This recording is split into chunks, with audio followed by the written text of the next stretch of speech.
Hey everybody, good to see you. It's been a while since I've updated my World Chalice list. A few things, well, the deck really hasn't changed per se, but the metagame around the deck has certainly changed in the past couple months, or however long it's been since I got that last video up. And I think it was around the time when Adamancipator and Eldritch were really starting to see lots of play, and Dragon Link's come out since then too. And the metagame has become very inhospitable to combo decks, particularly combo decks where the extenders you get out need to be got out, and you can't just make up for it by having spare extenders in hand like World Chalice. So because of that, I've sort of had to shift the strategy of the deck around and differentiate it from those gigantic build-a-board decks that everybody is aiming to beat. That means playing lots of anti-hand trap cards, and that means playing lots of cards that don't really care about things like Forbidden Droplet and Dark Ruler no more. And that's something that I think this deck does really well. Its big strength, as far as I'm concerned, is that it can draw 7 cards on its combo in turn 1 while setting up an indestructible Avermax that is protected by a World Legacy Sorrows. And that's exactly what I have aimed to maximize in this deck. So you're not going to see any Gamma Seal Turbos or any Calamities Spits Out or anything like that. I don't even run the Christia, but even though it is a very fairy-centered build. But that is the goal of this deck, so keep that in mind. It's a pretty unconventional end board setup that the deck aims to go for. Maybe I'll show that in a combo video later. But I am excited to show you guys what I have come up with thus far. As always, feel free to leave comments about how bad or good you think the build is. But we're starting off with the same way we always start off, with 3 World Chalice. It gets you out your 2 World Chalice names that you use to make your guard dragons or your Ebes or whatever. It's also the reason why we don't have to run any other dragon extenders, because this gives you all the dragon extenders you ever need, because we are running the World Chalice guard dragons at 3 as well. So definitely 3 of those. 3 Lee. This card is great Ashpate if you already have World Chalice in hand. Otherwise, it just searches the World Chalice or a World Chalice guard dragon. It also sends your Guard Dragon LP to the grave so that you aren't locked into dragons, which is a super handy effect to have. We got our 3 World Chalice Guard Dragons. Like I said, I am still running the Guard Dragon list. I still think it's the best way to get to an Ingirsu draw 3 super consistently. So I definitely want to keep these at 3. Also, it goes along with the theme of the deck. It is a really cool hand trap that your opponent does not see coming. So that is always a really good thing to have, assuming you have a spare one. Your combo almost always uses 2 of these. So if you do have that spare one in your hand, that's another extra little hand trap bonus that you have. It stops targeting on linked monsters, which is basically all of your monsters. So that is pretty convenient. I am only running 1 World Chalice normal monster now. It's just the Chosen. I tried running Beckend with like the Parallel Exceeds and the Shade Brigandines for a bunch of rank 4 stuff to make Trap Tricks for Flesia. The problem is you really just can't get it out consistently before the 5th summon, so your opponent can just Nibiru you anyway, and then you've just wasted a slot in your extra deck and a slot in your main deck for a Gravedigger's Trap Hole, or whatever it's called. So I just cut it down to the Chosen. I'm running a few other cards in my deck that allow me to just run the one. The normal problem with it was when you used Chosen as like an extender off of your World Chalice, you have a dead emergency teleport in your deck. But I'm running a few other cards in the deck that make it not dead anymore, so we are able to cut it down to 1, which is nice. We are running the best, well, the only 1-card combo of the deck is of course Venus, and she has her Shine Balls always accompanying her. 1,500 life points for 4 monsters on board is, it's stupid. It just makes the deck, it really gives the deck something that not a lot of decks have access to. Not a lot of decks can afford to play the Shine Balls because they don't want to draw them. This deck doesn't mind drawing the Shine Balls because we have consistent ways to make Link Spider without using our normal summon. So you can just special summon the Shine Ball out, make an Imduk out of it, and keep on going like nothing happened. So that is definitely a super powerful card. You've seen my Venus combos in other videos, I'm sure. I'm playing Happy Lover still. I'm never going to cut this card after I tried it. I just love this card. Getting an unexpected die out for a Happy Lover and then having the ability to play Transmodify to get Venus out without using her normal summon is it's absurd. It's amazing. It can eat an infinite permanence if you have another Venus in hand. And yeah, I'm just never going to cut this. It's the only other level 2 Light Fairy normal monster in the game besides Shine Ball. So this is, this is the only option. But if you don't want to run it, I recommend running at least some other normal monster. It doesn't really matter the normal monsters we run, though, now that Eve is banned. So I chose to run that one because I think it's the best choice. But if you want to run more World Chalice names for your normal monsters, go for it. That's just my opinion.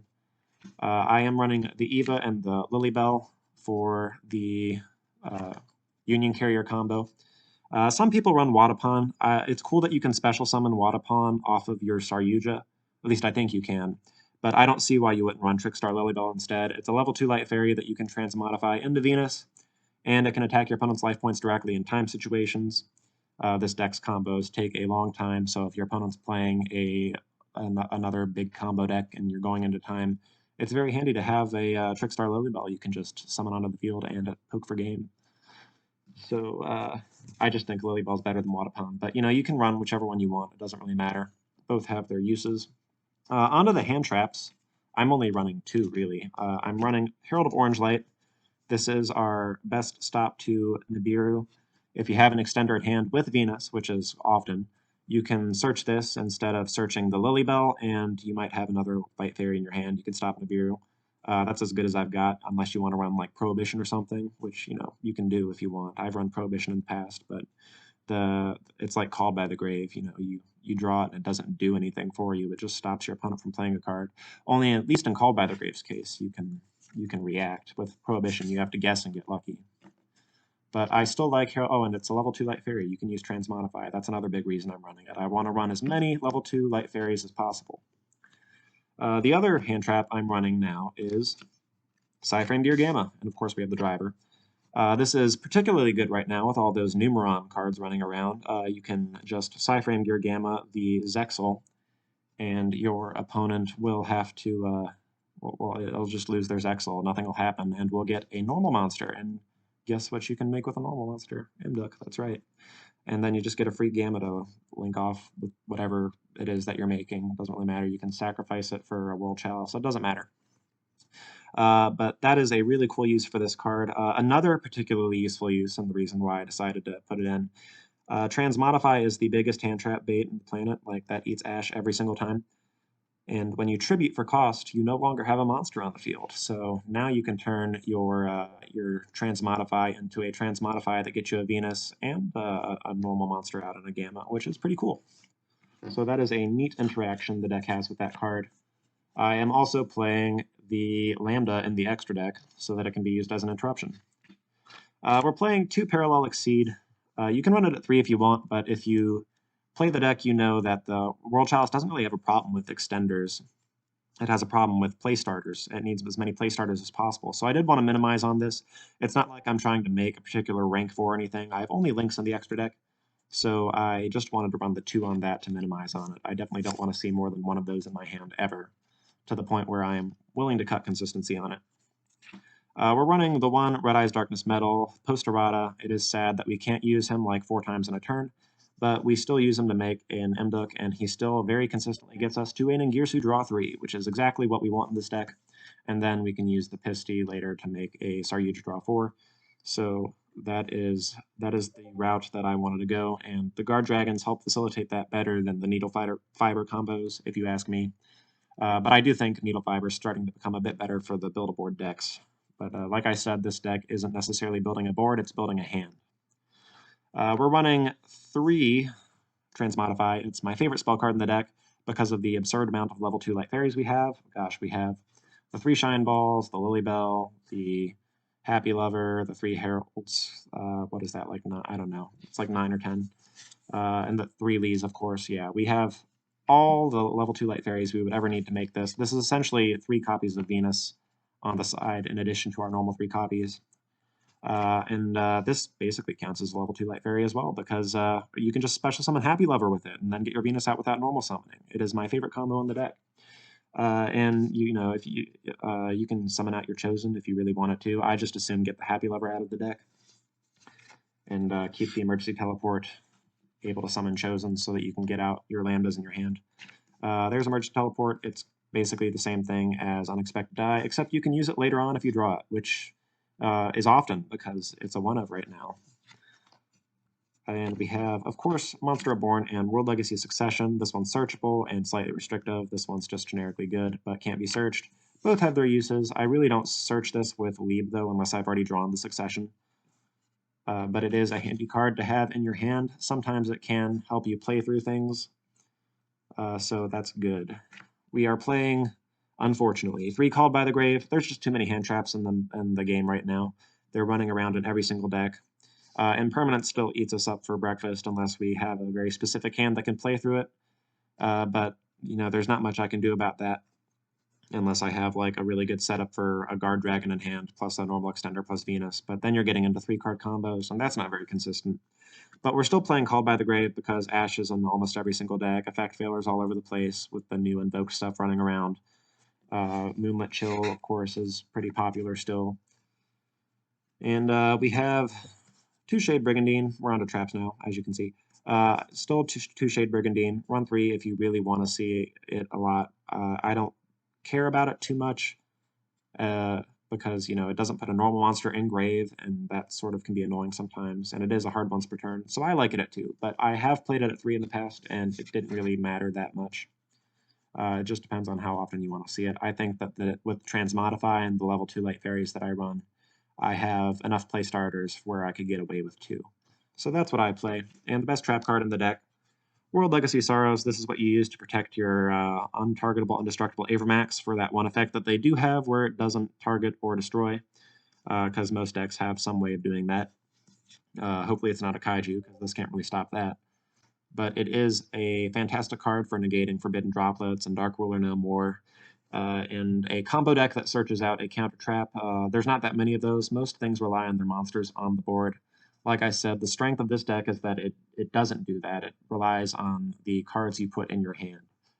And of course, that just is a good way to negate those big board-breaking cards like Lightning Storm and Dark Ruler No More. But you only got one, so I like saving it for protecting the Avermax that my opponent's going to have a hard time getting over. So yeah, that's the main deck. On to the extra deck. I'm still running basically the same lineup. I have the 2 Imduks, best Link 1 in the game in my opinion, at least for an archetype, and 2 Ebs and the 1 Aurum. And of course, all of that is for the Ningirsu. I think this is the most concise you can get everything if you want to make sure you consistently get a Ningirsu draw 3. And so that's what I've gotten. If you want to sometimes do a Ningirsu draw 2, and give up that last card, you can cut an Ebe if you want. It's possible. There's other Link 2s you can use. But I like the Ebes. I think that they're good. I think that their ability to put out a World Chalice from hand once they go to grave is super useful. So there's that part. That's the World Chalice monsters. We're playing 1 Link Spider. This is what lets us get away with playing 3 Shine Balls and not caring, and then a Happy Lover and still not caring. So it has definitely earned its spot in the deck. It also is a really great way to play through Nibiru sometimes, because you are getting a token from Nibiru. You can turn it into the Link Spider, get out your normal monster. If you haven't used your Imduk normal summon yet, maybe you'll have that World Chalice in hand. That's always a good way to play through Nibiru. Union Carrier is specifically for equipping Eva to a Shine Ball for the Venus combo. That's basically all it does. Well, there is one combo where you have Shine Ball and Guard Dragon and an extender that you can use that for as well, but that one doesn't come up nearly as much.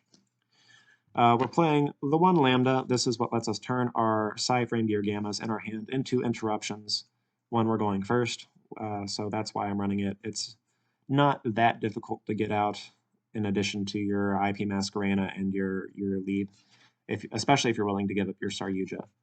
But I have had boards where I've kept Saryuja and IP Masquerena and Leeb and still had time to make that because of sometimes I'll draw a Parallel Exceed and stuff, and you get 2 more free monsters. We're playing 1 Elpie and 1 Pisty. The Guard Dragons are what let you get the Ningirsu draw 3 super consistently, so those are definitely Mando includes. 1 Saryuja Skuldred, it draws 4 cards after you've drawn your Ningirsu draw 3, and then you can put back any bricks you have. You're probably going to have some spare copies of Transmodify and Unexpected Die in your hand that you really don't want in your hand. So Saryuja can put those back, and you're left with just a bunch of fairies with your heralds and your one gamma that you're going to keep. And maybe you'll even have a spare guard dragon in your hand for targeting stuff. You know, it's that's like I said, that's the goal of the deck, is abusing all those draws. And then we have our Avermax package, I guess you could call it. These cards go together. I'm never going to not include all of them, probably, unless something gets banned or whatever. But I don't see any of these cards getting hit. They're all pretty fair, if you ask me. The idea is, if you didn't know, IP Masquerena bounces, well, lead bounces when it's linked off with IP Masquerena on your opponent's turn, and lead can set the counter trap, and then you get an untargetable, undestroyable Avermax backed by an Omni Negate. And that is pretty hard to get over in and of itself. You can't Dark Ruler no more World Legacy Sorrows. It's even pretty difficult to Forbidden Droplets it, because most decks don't run a very high trap count. And, well, yeah, that's, well, I mean, you wouldn't Forbidden Droplet this. I mean, you can't Forbidden Droplets for effect monsters, but you understand what I'm saying. So that's the extra deck and the main deck. Pretty consistent, I would say, just due to the fact that Venus is a one-card combo. Anytime a deck has a one-card combo and you're running lots of ways to get to that card, it's pretty consistent. It really can't grind like it used to unless you include cards like Exodius, but I don't think that those cards warrant a spot yet. I think the deck is much better suited to setting up its board, stopping your opponent from doing anything with the amount of hand traps you have that your opponent doesn't really have any way to get to. As far as board breaking goes, and then just sweeping them off with a Saryuja and an Avermax and an Ningirsu that can break boards really easily. And yeah, well, that's the deck, guys. I hope you enjoyed. Let me know what you think. Any inclusions you might, I've thought about including maybe a Ghost Ogre too, since it's also a psychic monster you can throw in. But that's the deck in a nutshell. I've sort of slimmed it down, trimmed all the fat, gotten rid of the big board-breaking cards that the meta is super prepared to deal with, and shifted the focus to something a little bit more unique. Hope you guys have an awesome day, awesome weekend, and I'll see you next time.